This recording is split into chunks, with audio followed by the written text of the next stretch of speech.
Right, shall we? Let's do it.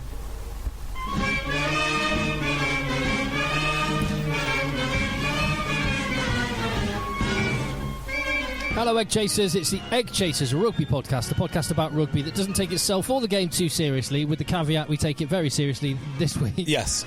I'm Tim in the rugby dungeon with JB. Hello, Tim. With trainers on. Oh, yeah. Wow. Best kick these off for the best broadcasting possible.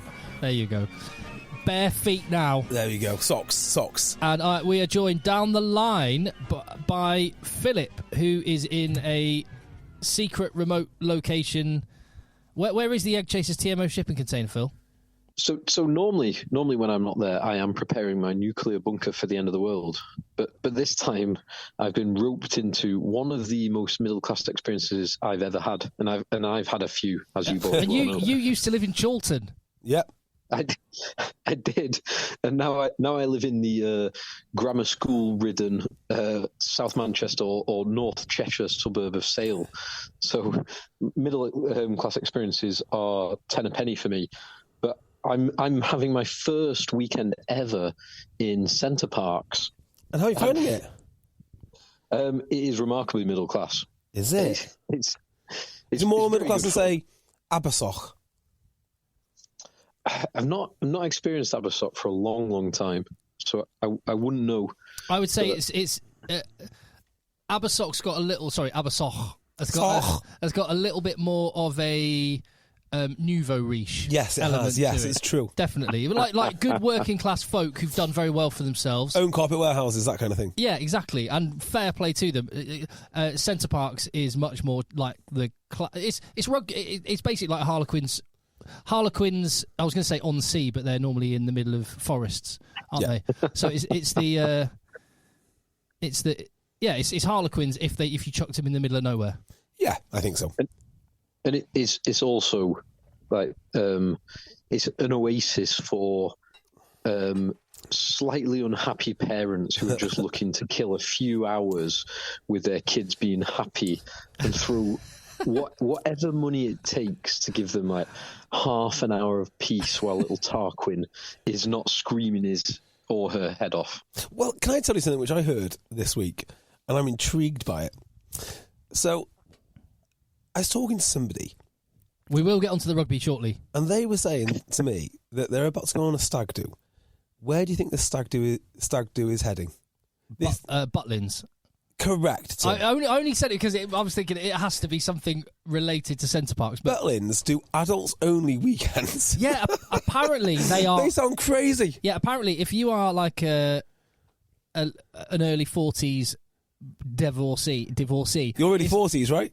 Yeah, I am. If you're in your 40s and divorced, it is like a place to go and just clean up. Really? Yeah. EggChasers live show. Yeah, EggChasers live in Butlins. It's on. Wow, imagine. It's on.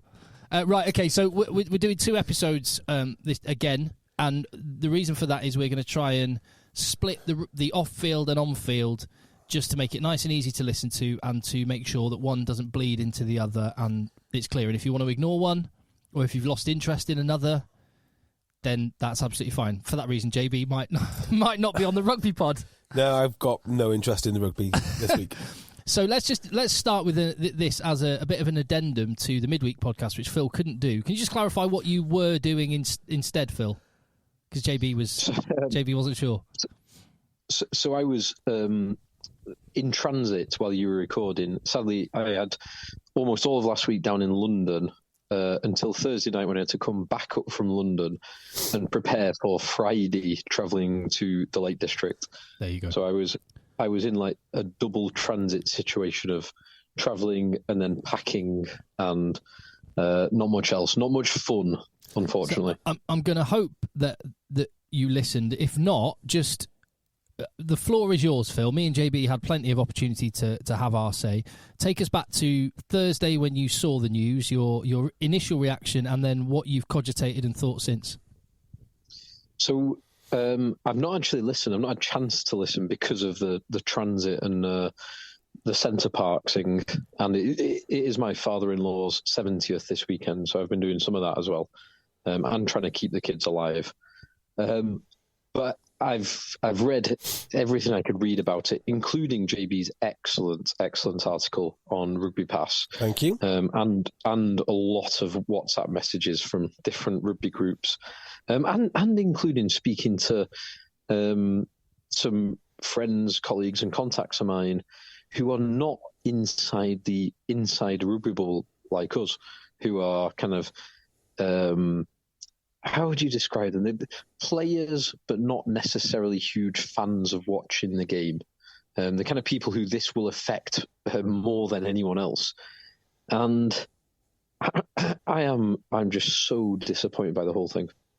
I'm so disappointed by the way it's been kind of ill thought through, the way it's been communicated, the way it will affect people who shouldn't necessarily be affected by, or haven't historically been affected by, the issue at hand, which is concussion in the Premiership or certainly elite game, are going to be affected by a ruling that just doesn't seem to make sense.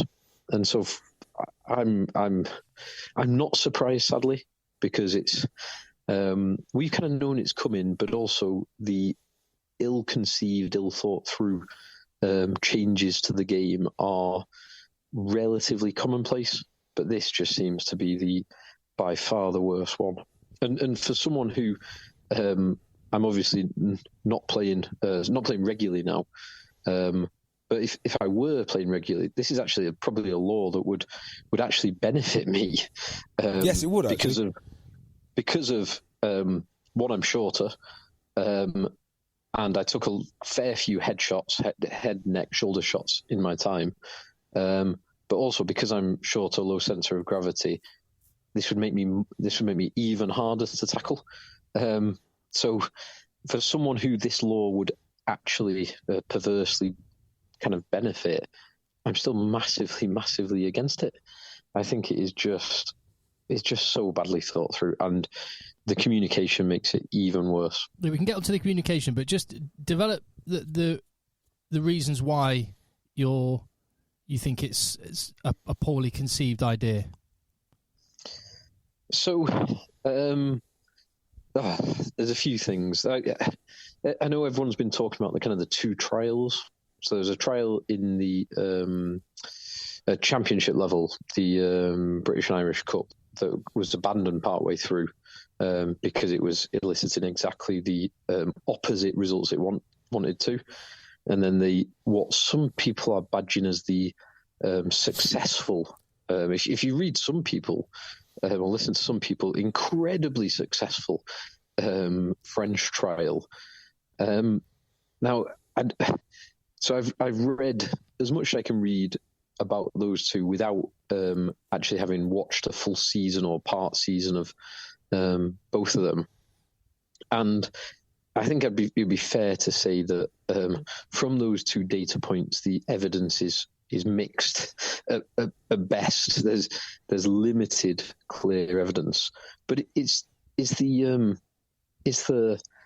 kind of blanket approach to applying this to was it level 3 and below or level 4 and below, quote unquote amateur leagues, non-national national leagues. one. You and I both played national one, Phil, and that's now amateur. That's the same as my son's under 15 game. It's the same as Broughton Park Vets. Can I just say, I went to watch Sale FC versus Cambridge this weekend. Level 3.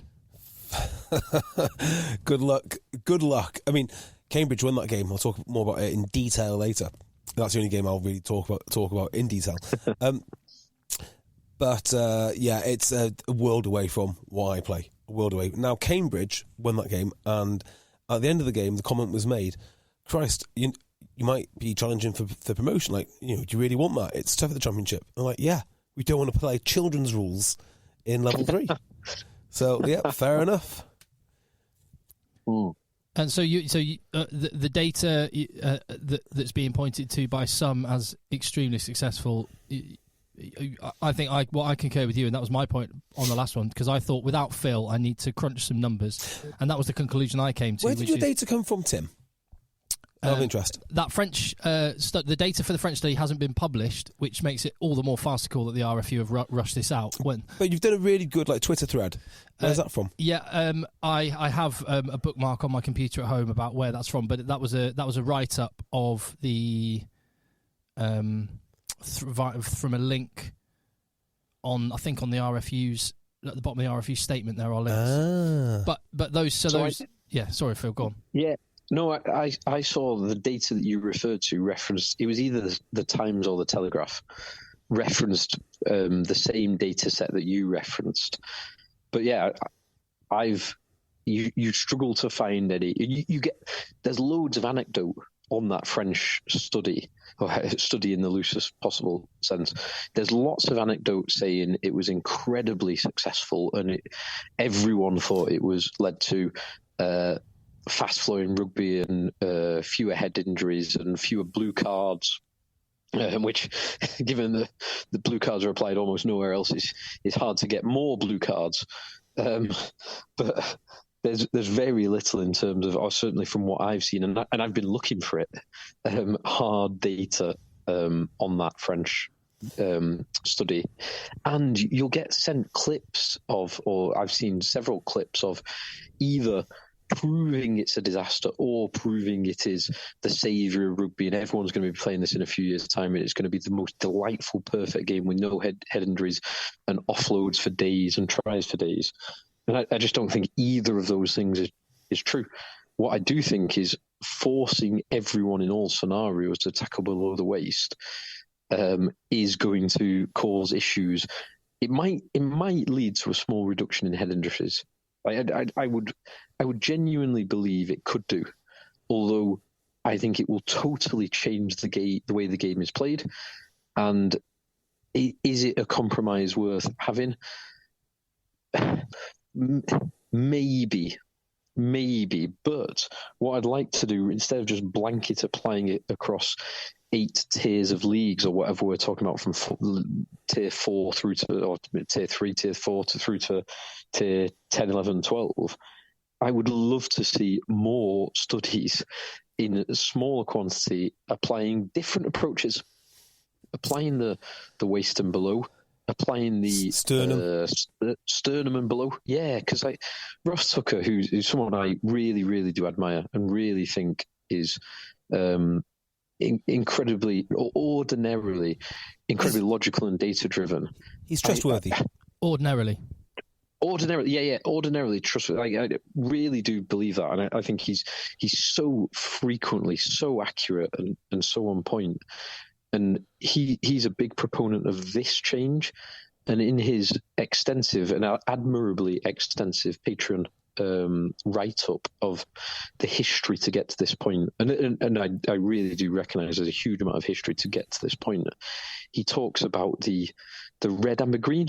And you two have obviously read this, but for anyone who hasn't, the red, amber, green is the traffic light system of 3 tackle heights with looking at data and risk of head injury, ignoring any other type of injury actually, but head injury. And red is shoulder line and above, and the primary reason for that is shoulder on head or head on head. You're putting 2 heads in the same space, and head on head is obviously the worst outcome because you've got a 200% likelihood of concussion or certainly head injury. Then, interestingly, the amber position is waist and below. And waist and below is not bad, but because you've got knees and hips in that situation, which are both very hard and moving at high pace, that is the amber situation. And the green situation is kind of above the waist, but below the line of the shoulder or below the line of the sternum. That's the sweet spot, for want of a better word. And just to add to your ordinarily, Ross Tucker is a very is on the money. He very, very unusually for him was making quite definitive statements about, for example, this French study when the data doesn't support that perspective. And I think at other times and with other things, he even said more. I'd actually prefer more testing of this and more trialing of this. Yeah, and Ross, he may well have seen more data than I have. I'm sure. I'm sure he has, even if he's not seen all the data. I'm sure he's seen more than me. But from what I've seen, it is insufficient to be making the judgment calls for what will be. I don't know, JB, you might have thought about the numbers, but if we've got 8 tiers, each with plus 10 teams, maybe closer to 20 teams in some of them, and multiple of those tiers are split into minimum of 4 regions, like northeast, northwest, southeast, southwest, and then you split to London, and then you split to Midlands, and all the rest of it. So you're talking about thousands of players in England being affected by this. Oh, they're just going to walk away. And the reason this mentioning this data, we can get on to the other stuff now, but the reason this is important is because, and I think maybe this might be the place to move on to. Phil's already mentioned it, and I've certainly, and I think JB, this is where your mind has gone since our last podcast, in the way that this was conducted and the process by which this decision was made, and that the data that you're referring to, and this. We don't know what these RFU counsellors were shown. Yeah, we do. But they were shown an 8-minute video. Yeah. Or an 8-minute presentation. Sorry, by someone. Simon Kemp. Simon Kemp. So Simon Kemp is a name you need to remember. Simon Kemp is on my list now of people that absolutely have to be removed from the game, surgically removed from the game. So Simon Kemp is up there. Bill Sweeney. Bill Sweeney needs to go ASAP. Possibly your local RFU counsellor. I would say a lot of them are going to be going very shortly. So I know of currently four votes of no confidence going through against councillors. Now, I'm not even sure you can do a vote of no confidence. So tomorrow there's going to be a lot of meetings in various areas where you have a councillor. Various counties will get together, and they will be looking to see if there is a mechanism to do it. Well, can we come back to that? So let's just since our last podcast, which you can go back and listen to, I've never looked at Broughton Park's the club I'm currently a member of, but even when I was with Manchester or Newbury, I never looked at the constitution. I never considered who my councillor that represents me and my club was. Yep. I'm very, very much more aware of that now, as thousands and thousands of rugby fans are. So the process by which this happened are that I think 60 some odd RFU councillors, which are representative of the counties, but also some of the armed forces, and some that are invited. People like John Inverdale and Maggie Alfonsi are invited to be councillors. Yeah, they were all there in the room. They didn't do it in a room. Did it on Zoom over 2 hours. Did it on? They did do.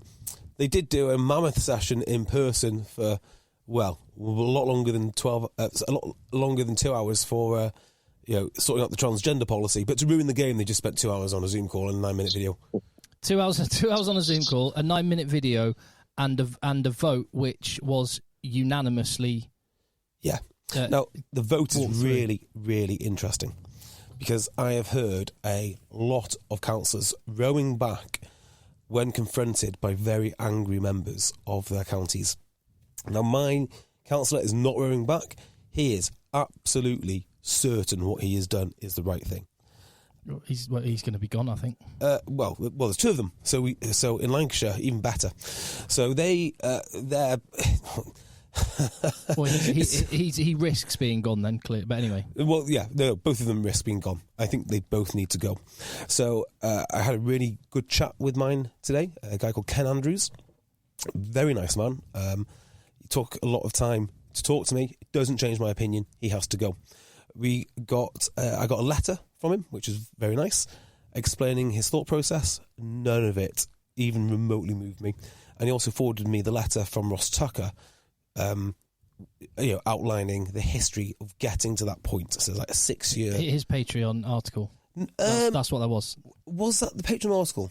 I think so, yeah. I think it might have been. Similar, a lot of it was. Yeah. So, they forward you this stuff as if, this is novel information that we... I do a podcast, for God's sakes. I talk about rugby all the time. Of course I've read this. So that's what was sent to me. None of it's moved me. None of it addresses the simple question, which is, we want to play this game. Why can't we play this game? Oh, we just followed the data. So there's a really good tweet from Alex Lowe, which said something along the lines of the council members were made to feel a little bit like COVID deniers if they didn't follow the science. And the way that the RFU put this video, the 9-minute video to Simon Kemp, it is kind of like a fait accompli. So, this is what you have to do. Of course, they didn't have to do it. And I've also heard of councilmen saying, well, can we just, delay this until February whilst we have a proper look at what you're considering, and then the vote was pushed through anyway. So not all the councilmen and women need to go, I don't think. I think there is a small window now where they can reconsider and row back and campaign against it.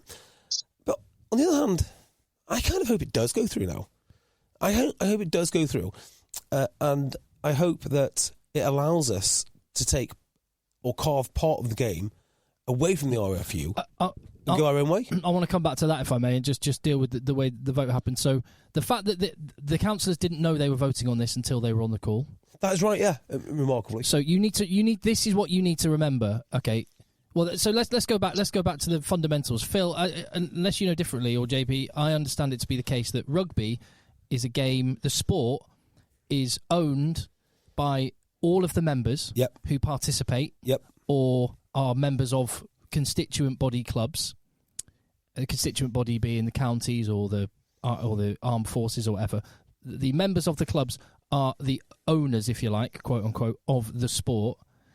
The representatives, the councillors, are meant to be people who engage with the clubs and represent the views of those members to the governing body, who are the custodians of the game. Mm-hmm. There to direct it. So, in other words, rugby is a sport which is bottom up.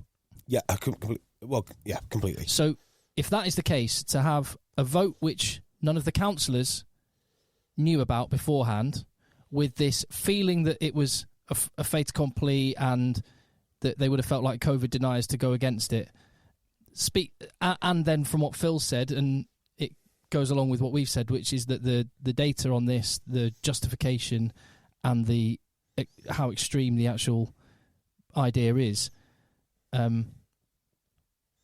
it doesn't all add up to something which it sounds like this is a top-down decision. Yeah. And do you know what really enrages me?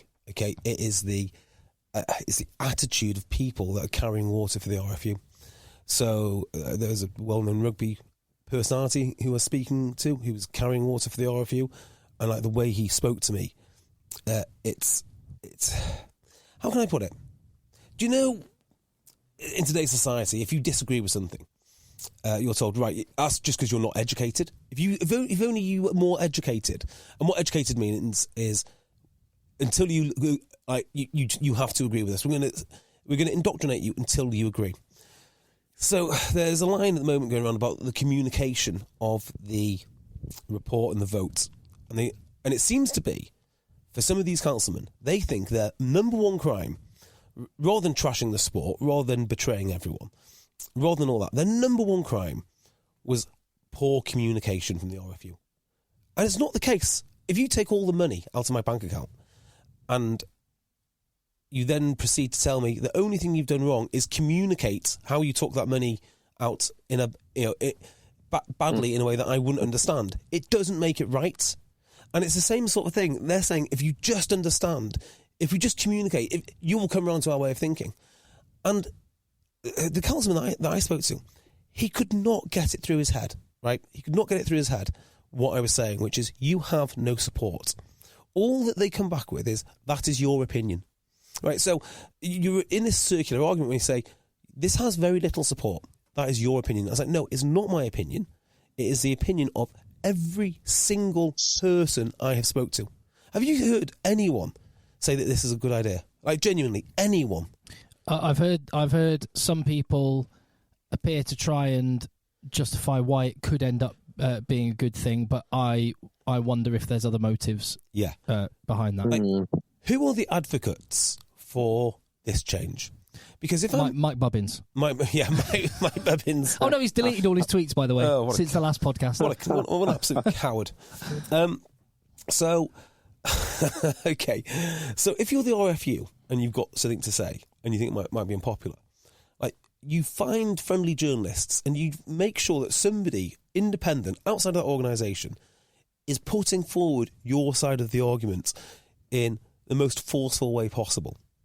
There isn't a single person. There's not a single mainstream journalist of any note. No, actually, forget any note. There's not a single journalist. No, Stephen Jones. Has Stephen Jones supported it? Yeah, of course he has. He's a contrarian. Of course he has. I read his article this morning about Eddie Jones. It was kind of like he wasn't going all in on it, but he was tacitly sort of saying that, oh, this could be a good thing. Don't be so hard on it. Well, do you know, with Stephen Jones, the guy, I've got a mixed opinion on him. On this, fair play. If he thinks that, that's his opinion, because I'm willing to grant him that he's still in the game. Yeah. You know, he's still a DOR. Yeah. Fine. If he really thinks that, fine. Yeah, of course he's entitled to that. That is literally, right, the first DOR or first rugby administrator in a club that I have heard who's not a council member to support this. The first one. So what's remarkable about this is we can actually name the people. There's so few of them. We can name them. Josh Gardner is also up for it. Really? And when's the last time that he played a game of rugby? When's the last time he coached a game of rugby? When's the last time he's in his local rugby club? I mean, bless him. He does a nice podcast, right? But he's hardly relevant to the conversation. He has nothing to do with any aspect of rugby when it comes to playing it. More than welcome to his opinion as an outsider. Just irrelevant. Completely irrelevant. So we literally don't know anyone in the mainstream press who has supported this, and the councillors can't get their head around that. They think if only they explain their position better, everyone will come around. But this is the issue, and this is what has frustrated me since our last podcast. And I'll let Phil jump in at this point because you've been listening intently, I'm sure. But it's not the RFU councillor's job to know the expert information and only make sure it gets filtered down to us. Their job is to represent the views of their members. Yes. And so they have as far as I'm concerned, every county RFU councillor or every one of those RFU councillors who has clubs in their area that they are meant to be representing the views of has completely forgotten what their fundamental duty is in that role. So I wonder if we've got our wires crossed here a little bit. So what my councillor said to me is, we are looking, again, it's a version of let's grow the game. And I'm starting to think, like, maybe they're right if indeed the game you're talking about does not include the men's game. So say if you've got like 4 different sections of rugby, women's rugby, age grade rugby, inclusive rugby, whatever that may be, and then finally men's rugby. Maybe they legitimately think that by making the game less risky, okay, you might increase the first 3 categories by 5%, but the 4th category might decrease by 10%, but it's still growing the game. Just go back a bit. I don't know what you feel at this point, Phil, but I was just going to emphasise that point, that their job is not to go to meetings and decide what they think. Their job is to represent. And there were some councillors, like you say, who've been saying, I did ask for this to be adjourned so we could, to a later date, so that we could speak with our members and go back out to the clubs. But they still went and voted for it anyway. That's it. You'll never know till you're there and you're in that position. But I would like to think that if I were in that position, I would absolutely not put my vote on it, whatever thumbscrews and pressure got applied to me, because I'm like, well, no, because my job is to represent the views of my members. And I think I have a pretty good idea of what the members of my constituent body clubs would be thinking. Do you know what is quite healthy about this? We should let Phil jump in. Yeah, sorry, I just finished with this point. The one thing which is quite healthy about this whole debate is it has really sort of clarified how rugby works for me. Like, so I never really knew, I kind of knew what the council do, and I kind of knew what the power of the clubs were, but now I actually know. And I think now people know who's responsible, who makes the decisions. That can only be a good thing for rugby going forward, because it means the members will be able to influence the people that make the decision. Whereas before we didn't have a clue, but now we do. So people listening to this will be able to say, right, let's get on to my councilman. And if there is a clause somewhere in your constitution, which invariably will be, for votes of no confidence and whatnot, there you go. Start activating them now. So I'll be chatting to my club chairman tomorrow, seeing what we can do. I know 3 or 4 unions who are doing it tomorrow looking into ways to move their councilman. And I know another councilman. In fact, I know a lot of councilmen now. And also, I think Alex Lowe reported that, and I'm sorry if he didn't, maybe I got this from somewhere else, that there's quite a few... Oh, no, I did get it from somewhere else. It is not reported by Alex Lowe. Explicitly not. There's like 20-odd councilmen that are thinking of, like, rowing this back. So from my perspective, I know far less about the intricacies of the vote and indeed the machinations of the votes of no confidence than you two do. But the conversation just reminded me of another conversation I had not that long ago with my brother. And you'll remember in the dying days of the Liz Truss era. Oh, yes. The final vote that she had as PM, where it all fell apart for her.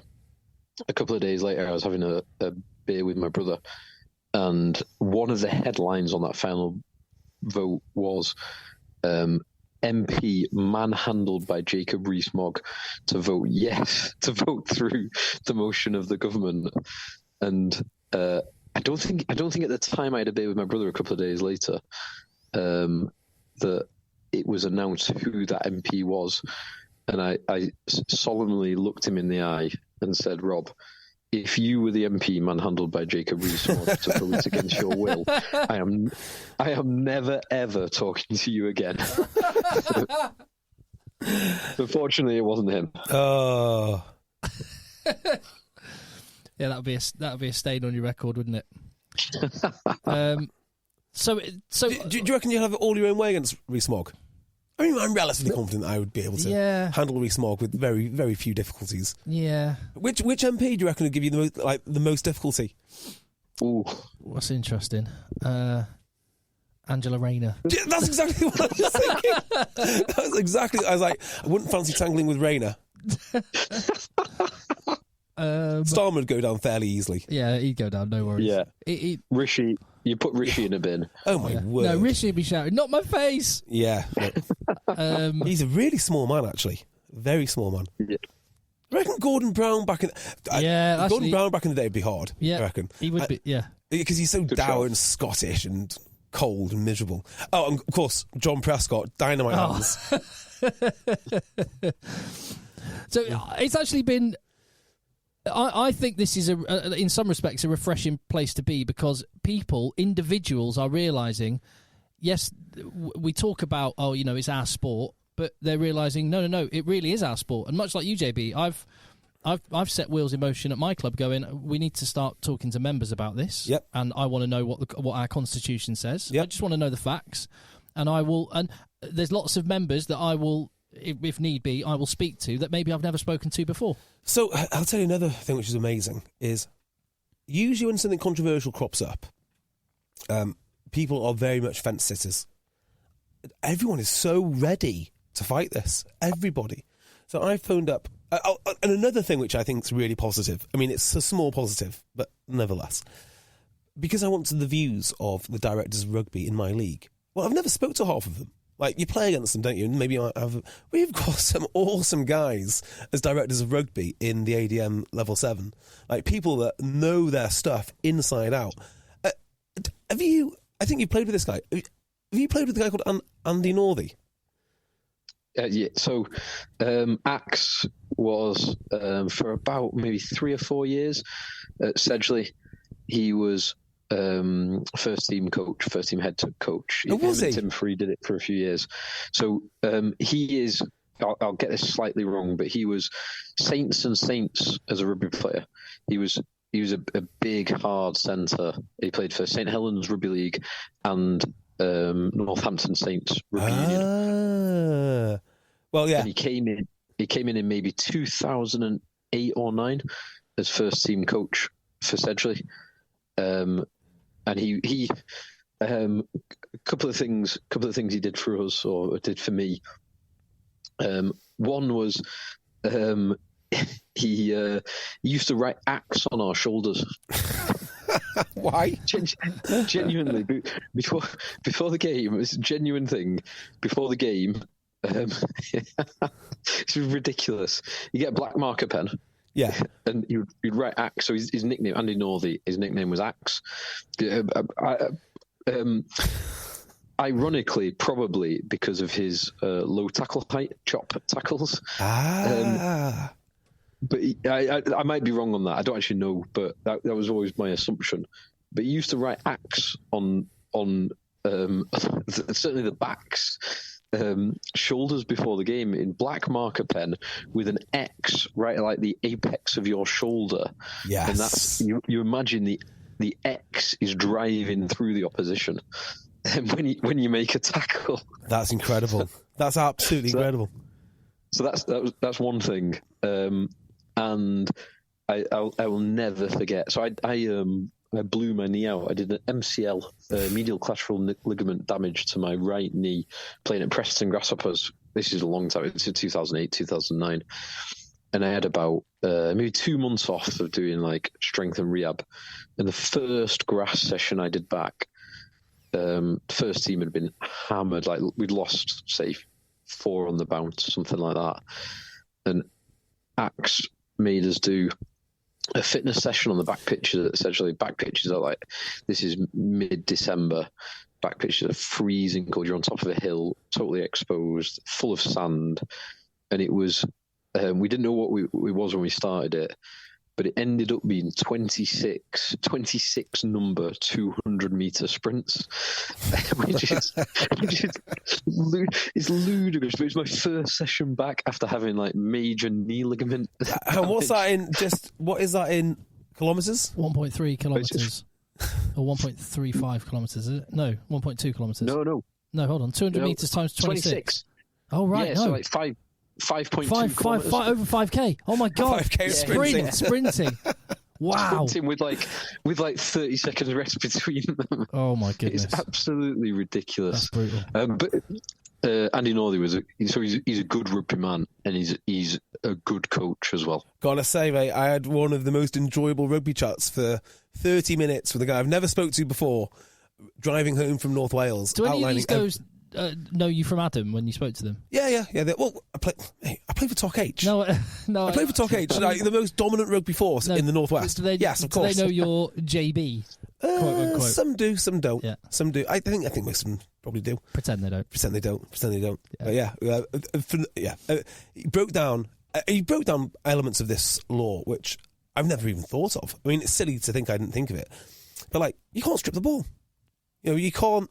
What happens if you don't go to ground? You just stand there, like trying to offload it like a basketball.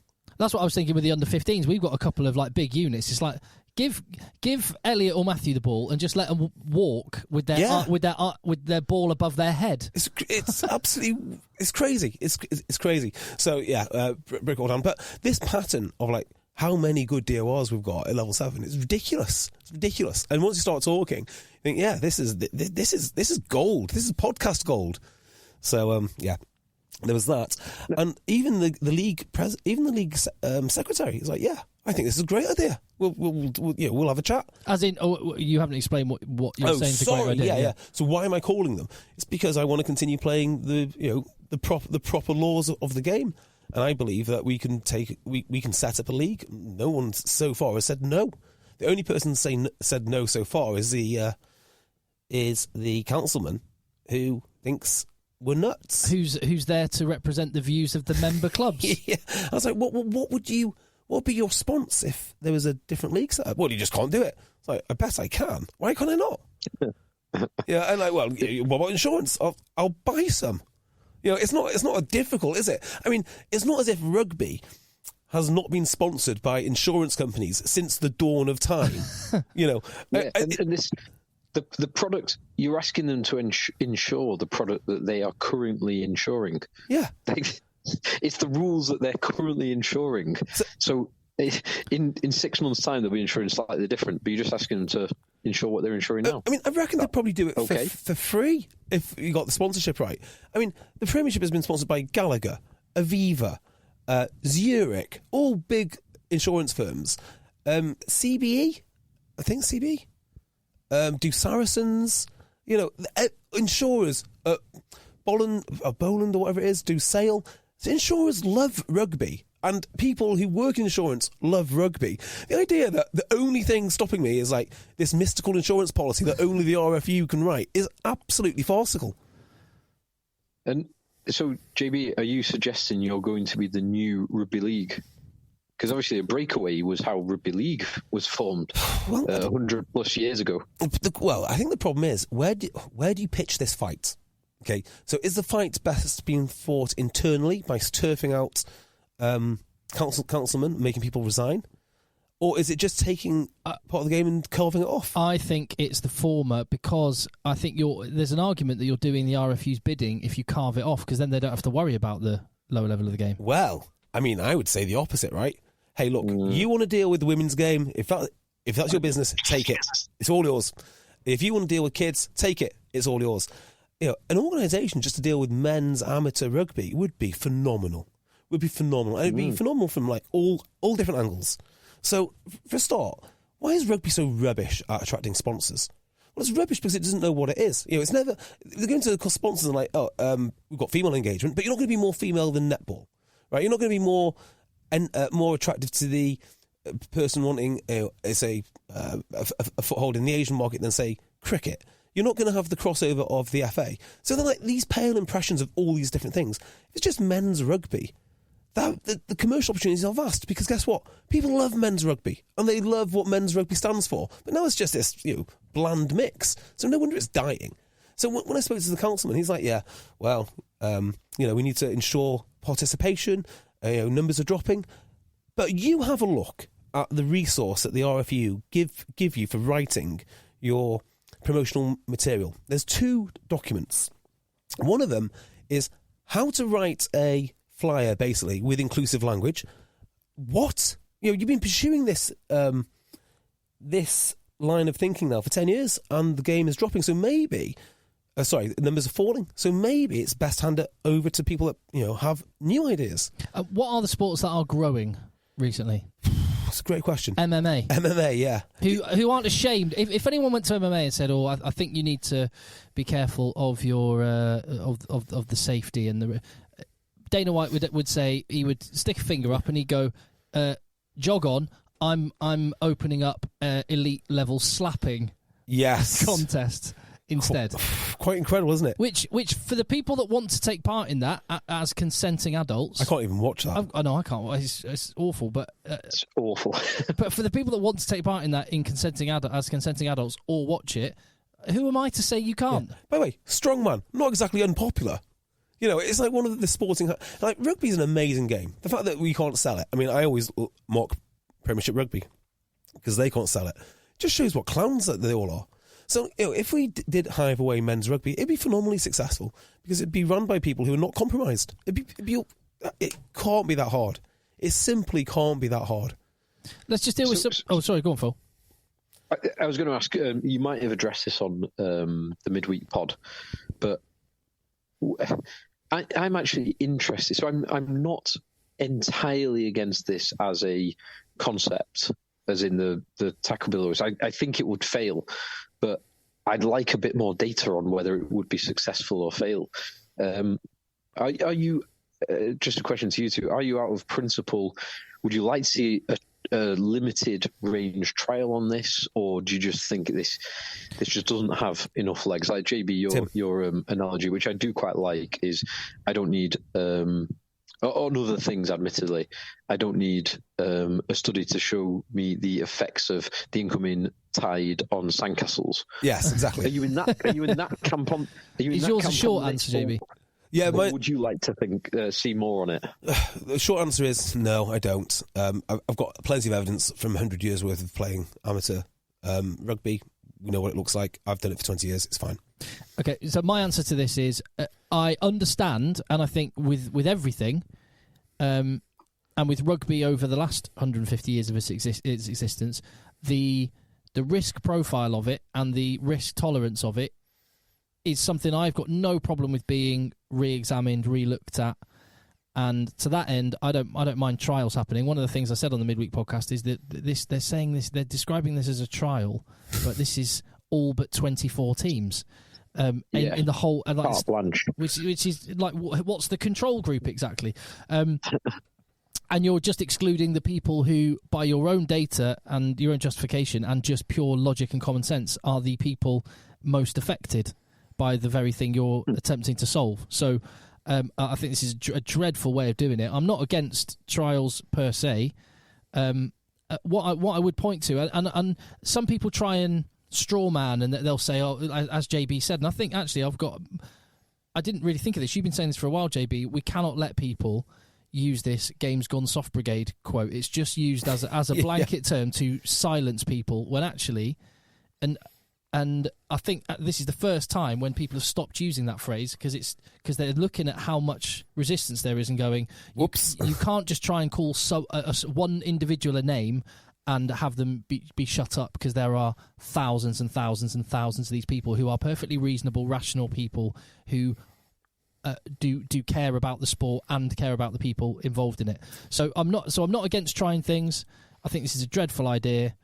That would be my summary. But I would just emphasise, I'm not against change per se. And I coach an under-15 team where all I will say is that basically a penalty in under-15s level is anything above nipple height, basically. Is it? Yeah. So we coach them since they were young. When we've introduced them to tackling gradually, we've coached them to tackle low, and a high tackle is regarded as anything above like nipple height, and they get penalised for that in games.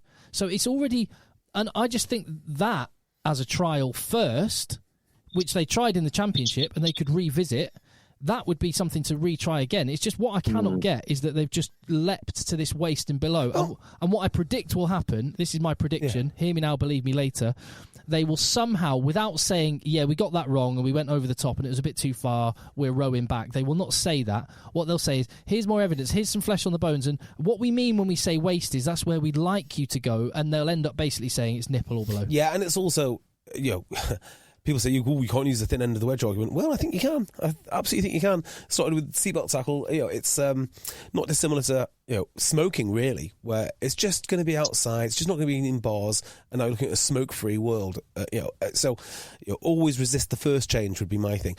These progressive type policies never stop. Right, so it's going to start with the waist. This is why the sports like motorcycle, what's the high speed motorcycle thing? Speedway. Well, it's not a speedway. That's the stuff around the MotoGP. MotoGP. Like people die. Yeah. In there, and boxing, and MMA, and all that, and or UFC. These people, when anyone tries to come to them talking about safety, they get told to F off. Yeah, and so the conversation ends. Exactly right. So there is this mission creep. You've opened the door to these people, and they will not be satisfied until it's gone. What I don't understand really is if the RFU think this is going to be a wild success, like my councilman thinks it's going to be a wild success, and we're going to grow the game because people are going to come to it. Why don't they just let us have men's rugby?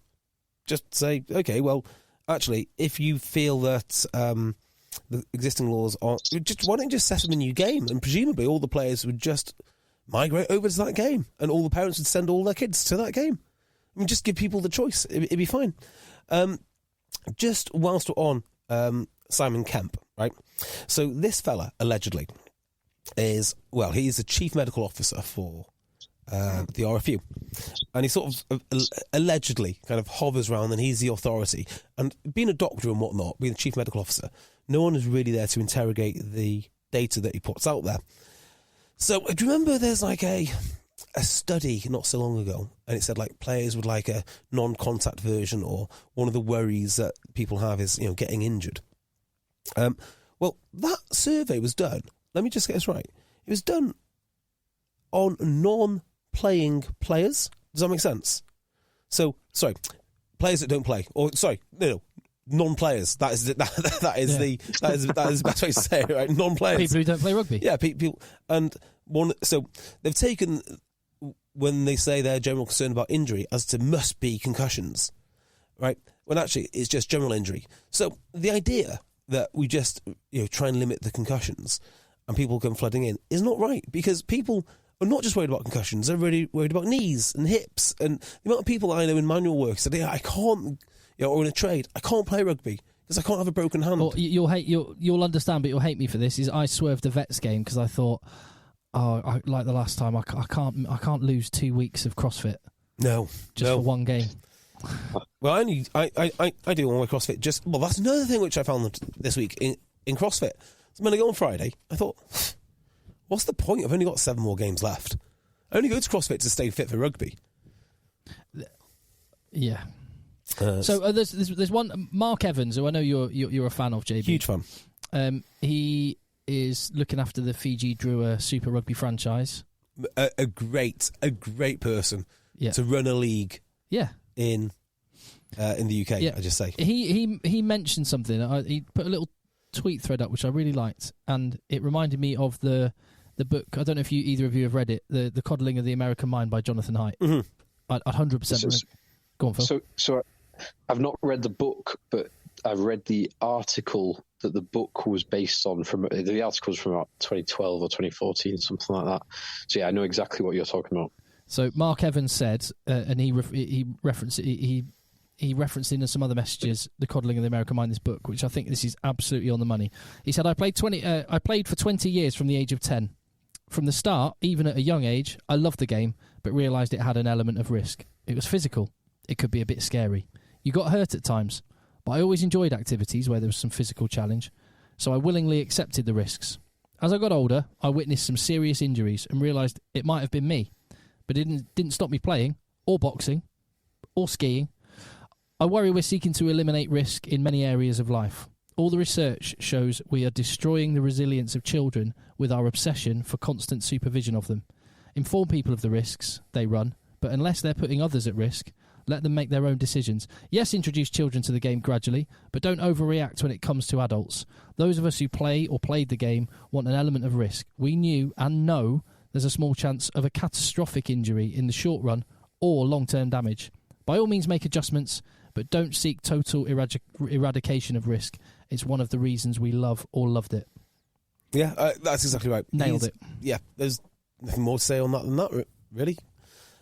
Yeah, I completely agree with that point, and it does remind me. I'm sure it is from the Coddling of the American Mind, the article, which is like talking about that the ever reducing amount of risk that children are allowed to take. Yeah. And there's this fascinating. I'm sure it's from that. This fascinating diagram of concentric circles of how far children are allowed to go from their parents on their own. Yes. Yeah. Precisely that, and like our grandparents' generation could go 10 miles from your own home, and our parents' generation could go, say, 5 miles from your parents' home, and then our generation were allowed to go, say, 2 miles from your parents' home, and our children now are not allowed to cross the street. And it is exactly that. It's exactly that principle. If you don't trust people, you will end up constraining them and making them weaker in the long term. I think many of the people who are the activist types who've been going after this are the consequence of this. Yes, I think that is, and this is not.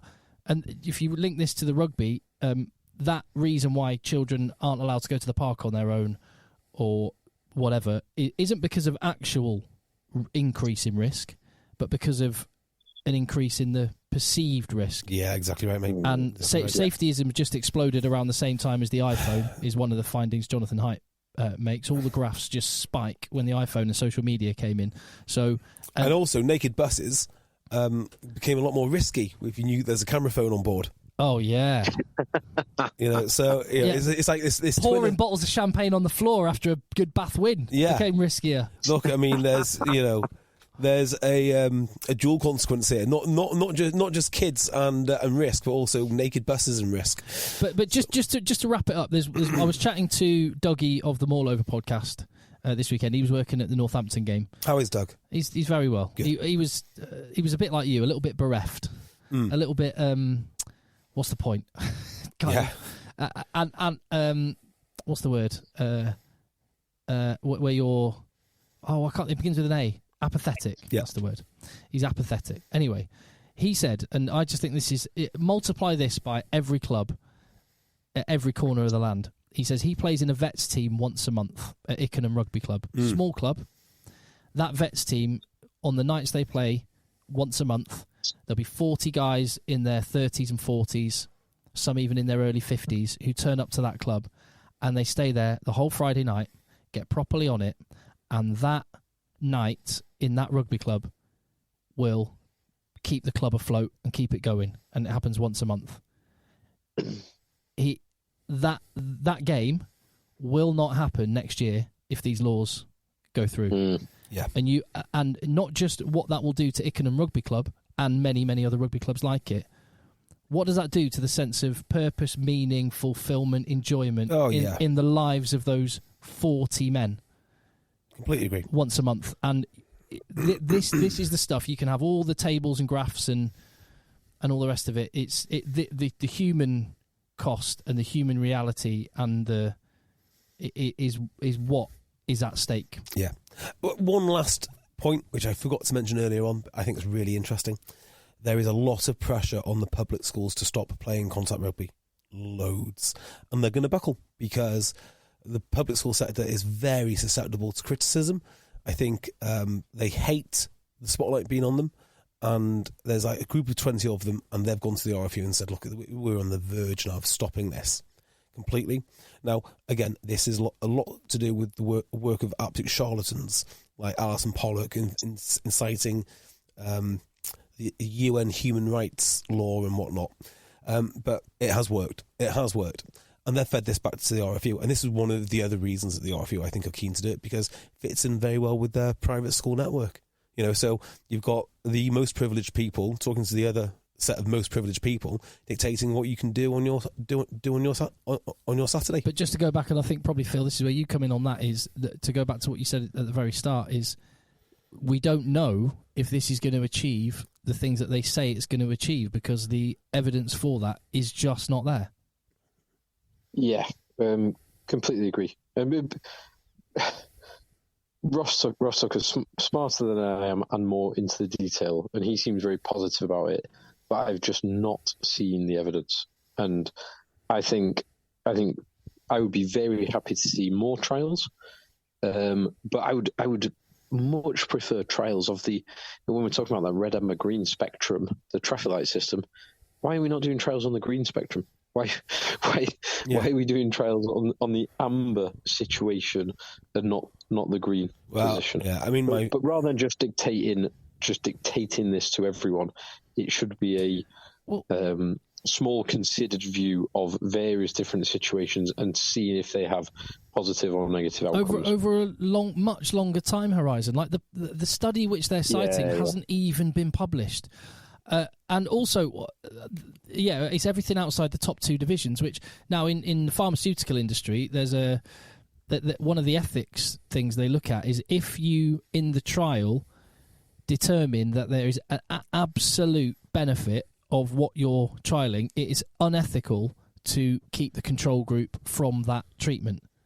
When they blew up the COVID. Yeah. Well, let's not get into that. That's all about. Yeah. But so that's the ethics. But just to return to this, there in that vets game that happens at Ickenham Rugby Club, I'm sorry, there is not a huge force concussions going on at the rate that there is at the elite level of the game. No, there's not. Equally, Mark Evans also is keen to point out that it's the subconcussive repeated events that happen in training, which appears to have more of a long-term impact, according to the data, than in individual traumas. It sounded like Phil was just going to jump in then.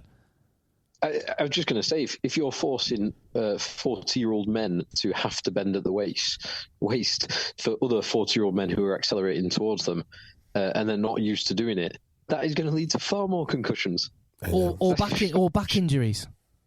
Yeah, that sounds far, far more risky than everyone doing what they've done all of their lives.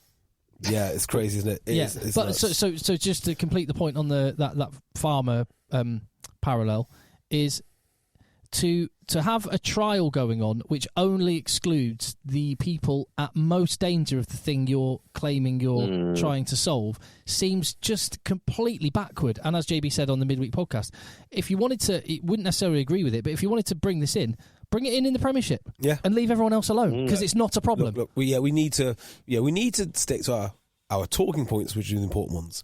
A, it's not a problem. B, nobody asked for it. C, we want to play the game as it is. Thank you very much. That's all that matters. That's all that matters. What the pros do is completely up to them. And they've always set the precedence that the pros are treated differently. They've got concussion monitoring, this, that and the other. Great. That should continue. We need as much research on that as possible. As much action, to be fair, on that side of the game as possible. This side, no. No, and if play rugby, by all means research ideas and bring them in gradually, slowly, and over a long time horizon.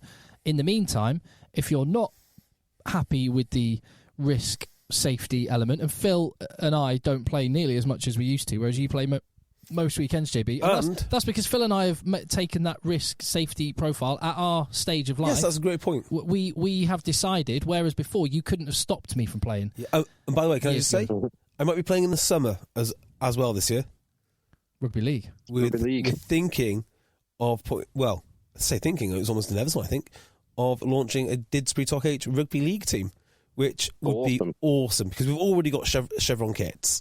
So solved. I might get involved in a lower level if you have a second team or something. The problem is I have no idea how to coach for league, how to play. I mean, I played a few games, but I don't know the first thing about it.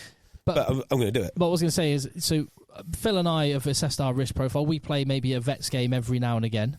Because we decided actually it's not right for us where we are. If you decide that it's not right for you, fine, don't play, or go and play touch midweek. There's opportunities to do that. Don't stop the thousands of people who are quite happy to, as adults, and we could almost, if they treated this as children, under 18s cannot make an informed decision for themselves, which is why we don't let them have alcohol and things like that legally. Then that would be very different. So just the fact there are adults trying to dictate what other adults should or shouldn't be allowed to do, I can't fathom. Yeah, obviously I'm very upset, but I tell you what excites me, just the idea of having an organisation that just manages men's rugby and markets it to men with the values that men appreciate to get people back into the game. It'd be wildly successful, and it's a wildly exciting concept too, rather than this sort of weak thing, which is rugby's for everyone. It's a mass participation game. Grassroots this, grassroots that. But we used we used to say that about rugby. Like we used to, and that's what I mean when you want to say rugby's for everyone. No, it absolutely is. It's for anyone that comes up will get a welcome at their local rugby club. Size, shape. Yeah, there's a place for you on a rugby field because of the type of sport it is, the physical element of it, that nature of it creates the opportunity for all sorts of different people. However, that said, there are some people who will assess the risk safety and say, actually, but that's not for me. I mean, and that's okay. I mean, it stands to reason, right, that men and women play sport for different reasons, different motivators. They still might end up playing the same sport, but different motivators. Now, if they've got different motivators, maybe those sports should start to diverge a bit. I think the women's game would benefit hugely from divergence from the men's game, and likewise the men's game would benefit hugely from the divergence from what rugby is now, because that's why it was successful for 100 years. So even though it's really tough times and you feel really negative when this sort of stuff comes out, the idea that someone might do that is really exciting. Really exciting. Oh, can I tell you a story about Conor O'Shea? Relevant to this, or for the rugby pod, for the rugby based podcast we're going to do? Which one would it go? I want to tell you a story about Conor O'Shea doing an equity, diversity and inclusion video. I'll save it for the next pod. That is brilliant. It sounds like off-field stuff. Would it be better now? Do you know what? I'll put it on a Patreon pod. Oh, I love that. It's one of the funniest things that I've ever heard. Okay. Patreon.com/EggChasers for that. Rugby Podcast on Twitter. He's at JBeardmore. I barely post, but I'm at Cocker. Phil is lurking, and we are wherever you get your podcast. Thank you for listening. Check out the other episode where we'll actually talk, probably not for as long, but we'll talk about some rugby.